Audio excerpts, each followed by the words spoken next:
As a matter of fact, I was known as the class poet of my fourth grade. Here's the official fourth grade portrait. I'm kneeling in the front row. The third one in from the left, wearing that check shirt and daydreamy expression. At Way School Elementary in grade 6, I took on my first editing job for the Record, and so this rather dim slide of the cover of the so-called Way School Journal, a magazine of sorts I started up to publicize life at the school. A year before, my mother had married my stepfather, and the family moved to Claremont, New Hampshire, the home of Way School Elementary. As for the image of this freckled-faced boy I drew on the cover of the Way School Journal, if you can make him out, he was derived from my favorite book at the time, Toby Tyler Joins the Circus. Am I the only one in the room that remembers that book? Probably. Of course, the journal had to include a poem, this one, a comic rhyme about Way School with harried teachers and wayward students. There's nothing here that's going to make John Keats roll over, so if you don't mind, I won't read it aloud, but just move on. And anyway, these 4 books from the period, the first ones I ever wrote, seem more interesting, at least to me looking back. I call them taught books because they told stories intended for young children. 3 of them comprised the Sky series, as you see, and each one features a character who longs for a better life and journeys through an alternative world to find it. I completed these books at the age of 12 after living for several years in that broken home I described with too much of the switch and then getting a stepfather who had his own dangerous temper. So it's no accident, I realized this on rereading them, that the better life my characters long for always involves a new and more sympathetic home. In the taught book called The Adventures of a Balloon, for instance, a helium balloon that is accidentally set adrift finds its way back to the child who lost it, and through the child to the home of a loving mother and father. The character who longs for a perfect home in The Adventures of a Wristwatch is a watch, and it actually has my own name of Wesley, in case there's any doubt who this book was really about. Wesley is owned by an angry boy named Jimmy, who was upset that Wesley is only a toy watch and can't tell time, so he taunts him using words my stepfather sometimes used for me. In the book, though, if not quite in my life, things work out all right for Wesley. As the text of this last page explains, it begins with the arch nemesis Jimmy throwing Wesley into a trash can. "I'm throwing you out of the window," and out Wesley went. He landed in a trash pail. But then a boy happens by to search the trash can. "Why, it's a watch," exclaimed the boy, "a watch." And he took it home. His father liked it, his mother liked it, and he loved it. So Wesley had a good home, and he lived happily ever after. Looking again into the Adventures of a Wristwatch and the other books of the Sky series all these years later, I have to say I'm surprised to see that even back then I was using imaginative writing to deal with my life experience, that unbeknownst to me, my curse had already begun. My parents may have had their failures, but then I've had my own failures as a parent, and one of their great successes, or so I feel in retrospect, was to introduce me to the New England and America of my poetry. The New England, I mean, was the Connecticut River Valley in West Claremont, New Hampshire, where this photograph was taken of my brothers and me by my mother in the 1950s. As you see, we're still the central figures of a happy family with no apparent sorrows, but now we're a little older, and we're showing the vegetables we've raised on my stepfather's land along the Connecticut and taken to town for sale. And here we hold up prize-winning vegetables at the county fair. In this new life of mine, I learned about feeding chickens and guinea hens and gathering hay for a flock of goats.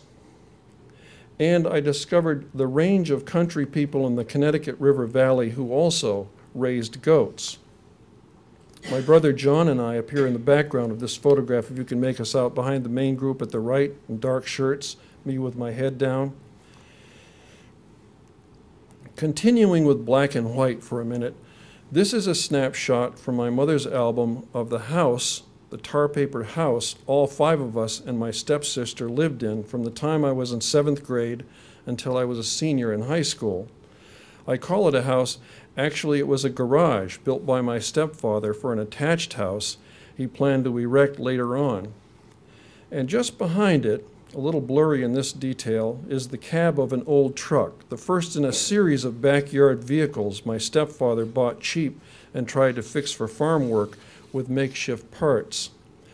My stepfather was a child of the Depression who grew up on the other side of the tracks, and everything he made or tinkered with, from that garage to his backyard vehicles, had the feeling of a jerry-built project improvised out of nothing.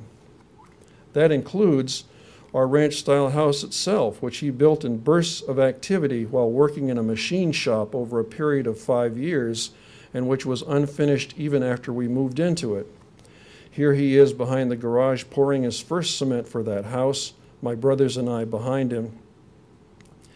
But through him, and through the marginalized farmers of the area I worked on, or rather I worked for as a teenager, I learned about the hardscrabble, make-do life of rural New England right on the ground after industrialization and cultural change had come to the region, breaking up the big farms into small parcels of land like my stepfather's. I also learned about what is now called ethnicity, since my stepfather belonged to a large family of French Canadians, shown here in this low-resolution snapshot, and his father, that white-haired man in black pants at the center of the photo with his wife, came from Canada to Claremont for work in the factories there. My mother at the left of center in the red shorts and my brothers and I in red t-shirts are the new additions to this French-Canadian family. I'm the kid at the far right, standing slightly apart from the group, as in that earlier photograph of the Goat Club, apparently trying to make up my mind about it. There's no question that the on-the-ground New England, so to speak, of this photograph and the others I've shown you have little to do with the loftier region of poets like Maxine Cumin or Richard Wilbur or even Donald Hall, but nonetheless it became, as I say, the New England and the America of my poetry. While I'm on the subject of my poetry, my collection includes my first poems in free verse. I was 17 when I wrote them, and they certainly have their limitations, as you'll see. But here they are in their stack of mismatched pages, the handwritten originals for a book manuscript typed up for me during my senior year in high school. And I want to linger a bit longer with these than I did with the photos because I think they show what was going on in my head when I made my start in poetry, also what poets I was reading then. This is one example from the group with instructions for typing at the top, a little faded, so I hope it doesn't make you squint too much. If this poem recalls the beat poet Lawrence Ferlinghetti with its incantation and its lack of punctuation, that's because the year was 1959, and I had just read Ferlinghetti's new book, A Coney Island of the Mind. Time, you peaceful, quiet lull of the virgin countryside that we try to pierce, stomp, kill with concrete and car horns. Time, you careful, beautiful building schizophrenic, whoops, misspelled, who is ruthlessly raping, wrecking, ripping down. Time, you are the murderer at night on tiptoe, I hear, and lie still, and hope you will not notice, and so on. So Ferlinghetti has influenced this early poem, but in its anxiety about the urbanization of the countryside, I find myself very much in evidence as well. The 17-year-old kid who saw the pastures of old farms in the Connecticut River Valley under threat and worried about this. In fact, just before I wrote it, I learned that a beautiful farm in Cornish, New Hampshire, where I had worked, was under threat by developers. Here's another verse about the forces of urbanization that the poems of the Beats and the prose of John Dos Passos helped me to express. So this poem does away once more with punctuation and uses run-on lines to convey the mindless activity of the city. Sun beating concrete and steel with hot, fierce fists. Sun stinging many moving motor buses, cars, trucks, squawking horns, bawling, quarreling horns, red light, yellow light, red light, yellow light, hurly-burly voices, and so on, with the voices to a multiplicity of faces, and then to more traffic lights.